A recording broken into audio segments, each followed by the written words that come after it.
Now, though, we're going to hear from Stephen James, chairman of the Folkestone and Hythe Conservative Association, and also Labour Kent County Councillor Karen Constantine. Stephen, if I could start with you, we've spoken, haven't we, many times throughout this race for the next Tory party leader, and I know that it was a difficult choice for you, vacillating right up until the last minute, really, weren't you? In the end, I understand you did vote for Liz Truss. Are you feeling like now that was the right move? Yeah, absolutely. As you know, I have been agonising over this decision Yeah. for quite a long time, and in the end, the day before the due date for polling, I got my vote in for Liz. I think ultimately it was that kind of the promise of a smaller state, lower taxes that kind of cut through to me, and kind of in the back of my mind as well, I was always kind of thinking, look, Liz stuck with Boris to the end as well. She wasn't one of those ones who handed in her notice, and those sorts of values speak to me. So yeah, I I went with think Liz. that's what I'm hearing actually from many people who were eligible to vote. It was those two things that swung it in Liz's direction. But what about the cost of living? Are you convinced that she will do enough to get us through very turbulent times ahead?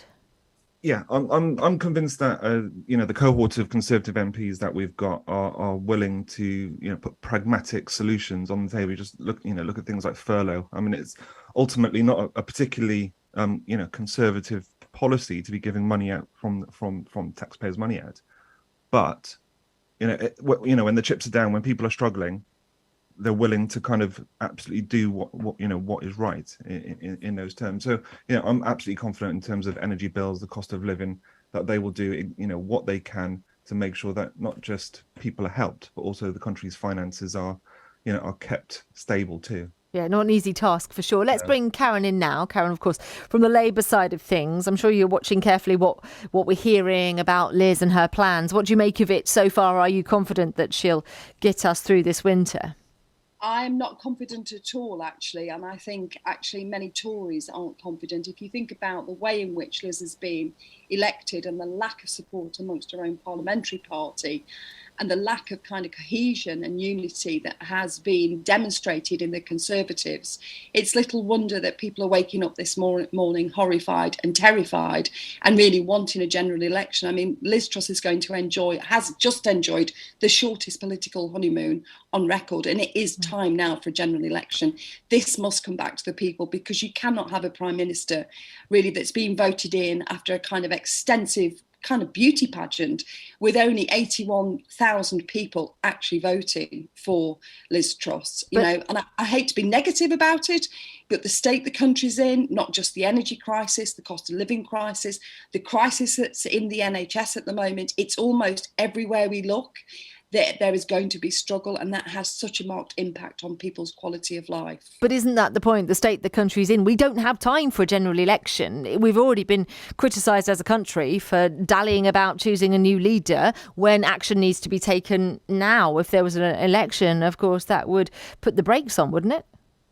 We've had the brakes on, haven't we? In fact, for the past 8 weeks, while this has been going on, we've had a vacuum in government where decisions that could have been made, plans that could have been dealt with, haven't been dealt with.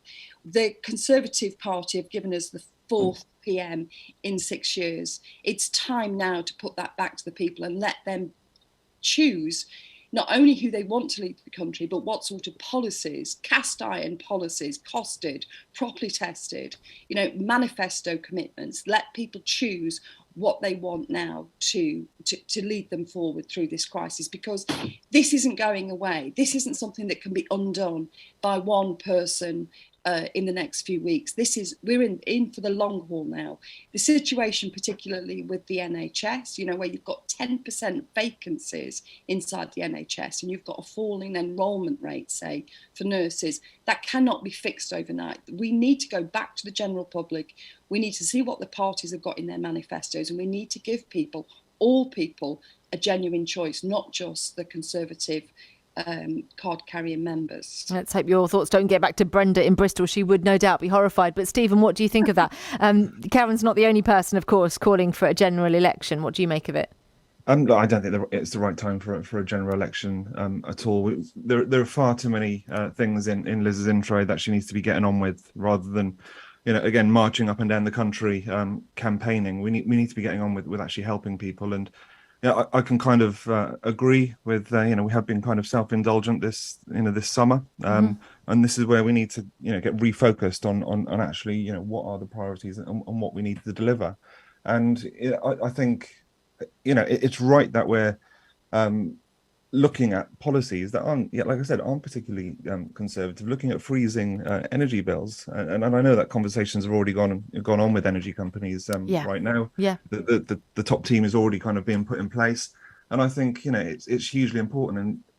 And, Karen was right. We have had, quite a few prime ministers in the last couple of years. But, I think it's also, important to point out that, the Conservative Party have also delivered 3 female prime ministers, and Labour are still waiting for their first female leader.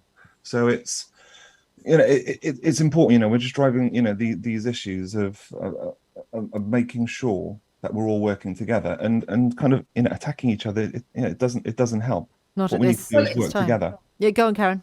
Well, I think it'll be interesting to see how long Tory unity holds, because, what I understand is that many people didn't back Liz. They made a decision, as we've just heard, very late in the day. But let's look at the polls overnight. You've got a YouGov poll that says 52% think that Liz Truss will be a terrible Prime Minister. That's overnight. 65% already think she's out of touch. I mean, how is she going to build up from that position? It's incredibly difficult.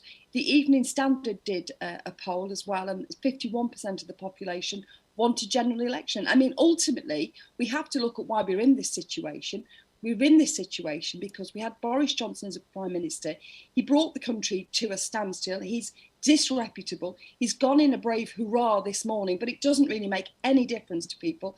I'm dealing with a poverty crisis in my division, 39% of children living in poverty. It's really, really not good enough.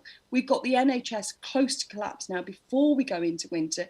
We've got the energy crisis. We need a proper set of solutions. People need to see what's in the manifestos of the various political parties, and they need to be given the opportunity to vote for those, because there are multiple ways forward now, and people should have a proper democratic choice. And I'm afraid without doing that, then we haven't got proper democracy anymore. Okay, let's just give Stephen the chance to reply to that, and then I'm afraid we're out of time. So final point from you, Stephen. What I do appreciate is Karen's bravery to want to go into a general election with Keir Starmer as leader. I mean, a Labour Party leader who's, in my views, Labour Party standing up for workers, and that's always been their message. And he can't even join the picket lines. So what is it that the Labour Party actually stands for? So I think their message themselves is really confused at the moment and not very clear. So look, if Karen wanted a general election, I think that's very, very brave. Good for her. It's good to have that kind of confidence. But if I was in her position, I'd be, waiting for a stronger leader to come along to lead her party into a general election. We could have an hour's debate on all of this, couldn't we? But as I say, I'm afraid we are out of time now. Listen, both of you, thank you so much for being with us this morning, and do come back. Maybe we could, in future, break down some of the issues that this country faces at the moment. That was then Stephen James, chairman of the Folkestone and Hythe Conservative Association, alongside Labour's Kent County Councillor Karen Constantine, who says, look, it's time for a general election.